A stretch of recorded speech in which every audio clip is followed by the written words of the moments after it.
वंदे। दोस्तों,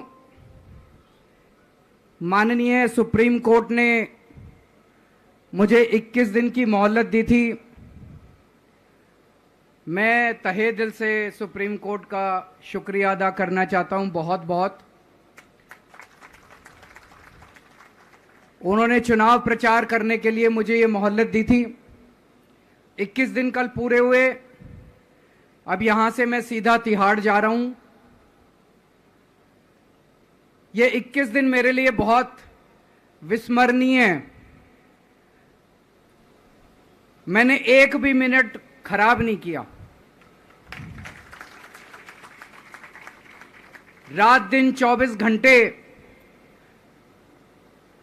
देश को बचाने के लिए प्रचार किया है।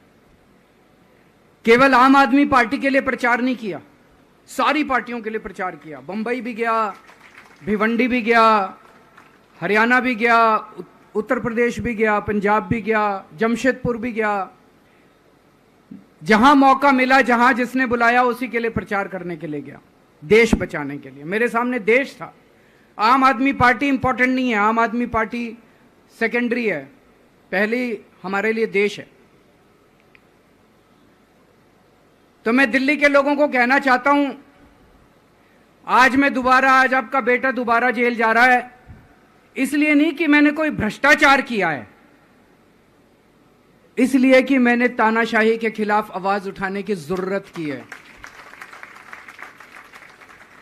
इस प्रचार के दौरान एक सबसे बढ़िया बात यह हुई कि सारे देश के सामने प्रधानमंत्री श्री नरेंद्र मोदी जी ने यह कबूल किया कि उनके पास मेरे खिलाफ रत्ती भर भी सबूत नहीं है।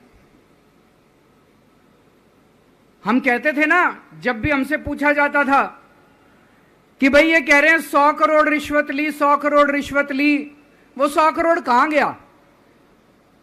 500 से ज्यादा जगह तुमने रेड मार ली, कहीं चवन्नी मिली हो, अठन्नी मिली हो, 1 रुपया मिला हो, कहीं हमने खर्च किया हो, कहीं कैश पड़ा हो, कहीं लॉकर में मिला हो, कहीं स्विस बैंक में मिला, कहीं चवन्नी नहीं मिली, तो पैसा कहां गया? तो एक टीवी चैनल के इंटरव्यू में उस टीवी वाले ने मोदी जी से पूछा कि प्रधानमंत्री जी, ये केजरीवाल चारों तरफ कहता घूम रहा है कि आपके पास उसके खिलाफ कोई सबूत नहीं है, आपके पास उसके खिलाफ कोई रिकवरी नहीं है, फिर आपने उसको गिरफ्तार कैसे कर रखा है? पता है प्रधानमंत्री जी ने क्या कहा? प्रधानमंत्री जी कहते हैं, मैं मानता हूं कि केजरीवाल के खिलाफ कोई सबूत नहीं है, मैं मानता हूं कि केजरीवाल के खिलाफ कोई रिकवरी नहीं है, क्योंकि केजरीवाल अनुभवी चोर है। चलो मान लिया मैं अनुभवी चोर हूं, तुम्हारे पास सबूत तो नहीं है, तुम्हारे पास रिकवरी तो नहीं है, तो यूं ही डाल दिया मेरे को जेल में, बिना सबूत के डाल दिया मेरे को जेल में, बिना रिकवरी के डाल दिया जेल में। देश के इतिहास में 75 साल में सबसे ज्यादा बहुमत से आई हुई सरकार है। एक बार 70 में से 67 सीट, दूसरी बार 70 में से 62 सीट, 55% से ज्यादा वोट शेयर। इतने भारी बहुमत वाली सरकार के मुख्यमंत्री को आपने बिना सबूत के जेल में डाल दिया। यही तो तानाशाही है कि जिसका मन करेगा मैं उसी को जेल में डाल दूंगा, जिसका मन करेगा उसी को जेल में डाल दूंगा। और पूरे देश को मैसेज दे दिया कि अगर मैंने केजरीवाल को फर्जी केस में जेल में डाल दिया तो तुम्हारी तो औकात ही क्या है, किसी को भी पकड़ के जेल में डाल दूंगा। इसी तानाशाही के खिलाफ लड़ रहा हूं मैं, और इस किस्म की तानाशाही अपने देश को बर्दाश्त नहीं है। भगत सिंह ने कहा था ना कि जब सत्ता तानाशाही हो जाए तो जेल जिम्मेदारी बन जाती है, सबकी जिम्मेदारी है जेल में जाना, इसके खिलाफ आवाज उठाना। भगत सिंह के चेले हैं। भगत सिंह देश को बचाने के लिए, देश को आजाद कराने के लिए जेल गए थे। भगत सिंह देश को आजाद कराने के लिए फांसी पे चढ़े थे। हम देश को बचाने के लिए जेल जा रहे हैं। इस बार जब जा रहा हूं, मुझे नहीं पता अब मैं कब वापस आऊंगा। मुझे नहीं पता ये क्या करेंगे मेरे साथ जेल में, लेकिन मुझे कोई परवाह नहीं है, जो मर्जी करें। अगर भगत सिंह फांसी पे चढ़ गए, मैं भी फांसी पे चढ़ने के लिए तैयार हूं। मेरे शरीर का एक एक कतरा इस देश के लिए है, मेरे शरीर के खून की एक एक बूंद इस देश के लिए है, मेरे जीवन का एक एक पल देश के लिए है।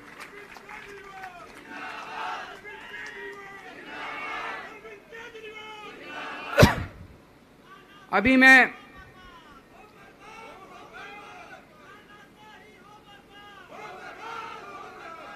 अभी राजघाट गया था सभी साथियों के साथ। महात्मा गांधी की समाधि पे हम लोगों ने श्रद्धांजलि दी। गांधी जी ने इस हमारे देश से तानाशाही का अंत किया था, वो हमारे लिए प्रेरणा स्रोत हैं। उसके बाद हम कनॉट प्लेस गए, हनुमान मंदिर, वहाँ पे हमने हनुमान जी के मंदिर में जाके हनुमान जी का आशीर्वाद लिया। 4 तारीख को भी मंगलवार है, भली करेंगे बजरंग बली, करेंगे कि नहीं करेंगे? बोल बजरंग बली की। इनका नाश करेंगे, तानाशाहों का नाश करेंगे। अपने को किसी व्यक्ति विशेष से अपनी कोई दुश्मनी नहीं है, अपनी दुश्मनी तानाशाही से है। तानाशाही बर्दाश्त नहीं है अपने को। तो 4 तारीख को भी मंगलवार है और बजरंग बली का मेरे ऊपर, पार्टी के ऊपर बहुत आशीर्वाद है, देश के ऊपर बहुत आशीर्वाद है। मैं प्रार्थना करने गया था बजरंग बली को कि हे बजरंग बली, मेरे देश को बचा लो। अभी कल एग्जिट पोल आए हैं, मेरे से लिखवा लो, सारे एग्जिट पोल फर्जी हैं, बिल्कुल फर्जी हैं। एक एग्जिट पोल वाले ने राजस्थान में टोटल 25 सीट है, उसमें 25 में से 33 दे दिए उन्होंने बीजेपी को। ऊपर से आया होगा भाई बीजेपी को ज्यादा देने हैं, तो उसने कहा मोदी जी क्या याद रखोगे आप भी, आपको 25 में से 33 दे दिए। तो पूरा का पूरा फर्जी है, पूरा एग्जिट पोल फर्जी है। लेकिन असली मुद्दा ये है, इनको गिनती से 3 दिन पहले फर्जी एग्जिट पोल कराने की क्या जरूरत थी, ये समझने वाली बात है। मेरे को भी समझ नहीं आया। कई सारे लोगों की कई सारी बातें चल रही हैं। एक ये चल रहा है कि इन्होंने मशीनों का घोटाला कर दिया, लेकिन मैंने संदीप पाठक को भी बोला है और मैं सारे इंडिया गठबंधन की पार्टियों को बोलना चाहता हूं, अपने अपने काउंटिंग एजेंट को बोल दो, पूरी तरह से सतर्क रहे। आखिरी तक अगर हार भी रहे हैं तब भी उठ के ना आए। कई बार क्या होता है, 1 राउंड में, 2 राउंड में, 3 राउंड में हार गए तो उठ के चले जाते हैं। उठ के नहीं जाना। सबसे लास्ट में रैंडम जितने बूथ होते हैं, ईवीएम मशीन होती है, उसकी पर्चियां पड़ती हैं। उन पर्चियों में से 5% पर्चियां उठाई जाती हैं। उन 5% ईवीएम की मैचिंग वीवीपैट की स्लिप से कराई जाती है। वीवीपैट पे जो स्लिप है उसकी काउंटिंग होती है, जैसे बैलेट पेपर की काउंटिंग होती थी, और उसकी काउंटिंग और ईवीएम की चेकिंग होती है दोनों की। एक भी मशीन अगर मैच ना करे तो वहां चुनाव रद्द कर दिया जाता है। तो अगर आपने ये चेकिंग कर ली वहां पे, तो इसका मतलब फिर ईवीएम का घोटाला हम बचा सकते हैं। फिर ईवीएम के घोटाला अगर कर रखा इन्होंने तो हम उसको एक्सपोज कर सकते हैं। तो सब लोगों ने लास्ट तक रुक के, आपका कैंडिडेट हार भी रहा है तब भी आखिरी तक रुक के आपको ये ईवीएम की चेकिंग करा के आनी है, ईवीएम और वीवीपैट की मैचिंग करा के आनी है।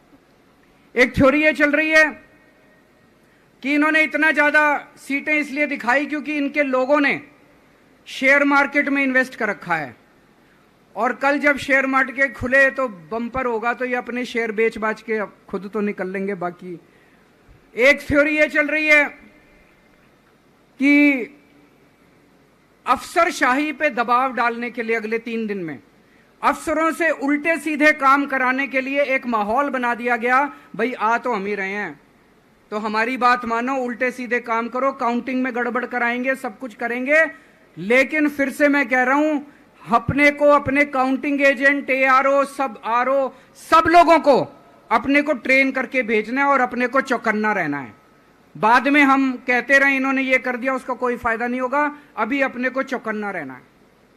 एक थ्योरी ये चल रही है कि अगर इन्होंने कल ही कम सीट दिखा दी होती एग्जिट पोल वालों ने, तो हो सकता है कि इन दोनों के खिलाफ आरएसएस में और बीजेपी में कल ही बगावत शुरू हो जाती, 4 तारीख तक इंतजार ही नहीं होता, हो सकता है।